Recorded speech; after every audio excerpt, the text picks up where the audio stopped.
ठीक आहे, आपल्या भावना तीव्र असल्यामुळे आपण राहुलजींना भेटलात. राहुलजींनी आपल्याला सांगितलं की तुम्ही कर्नाटकमध्ये जाऊन त्या ठिकाणी एफआयआर दाखल करा. कर्नाटकमध्ये 0 एफआयआर दाखल झाला. नाही ठीक आहे, त्यांनी नसेल सांगितलं, तुम्हाला मनात वाटलं असेल, पण मी तुम्हाला सांगतो, नाही नाही द्या ना शेवटी, असं नाही, द्या शेवटी. पण मी तुम्हाला सांगतो, आपण जर बघितलं तर याच्यामध्ये हा जो काही 0 एफआयआर आहे हा घेण्याचा अधिकारच कर्नाटकला नाही. It is illegal.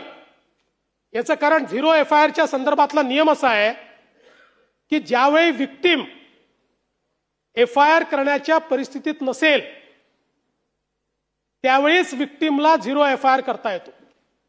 जिथे एफआयआर करायचा ज्यांचं ज्युरिस्डिक्शन आहे त्या ज्युरिस्डिक्शन मध्ये जर विक्टिम पोहोचू शकत नसेल तर 0 एफआयआर होतो आणि तो 0 एफआयआर हा त्या पोलीस स्टेशनला त्या ठिकाणी कन्वर्ट होतो. अशा पद्धतीनं 0 एफआयआर घेण्याचं ज्युरिस्डिक्शन कर्नाटकला बिलकुल नाही. त्यामुळे हा जो काही कर्नाटकने जे काही केलेलं आहे तुमच्या मनात नसेल, पण हे कर्नाटकने राजकीय दृष्ट्या महाराष्ट्रामध्ये इन्व्हेस्टिगेशन नीट चाललेलं नाही, कुठेतरी इन्व्हेस्टिगेशन डिरेल करण्यात येत आहे, कुठल्या तरी दबावाखाली इन्व्हेस्टिगेशन चाललंय.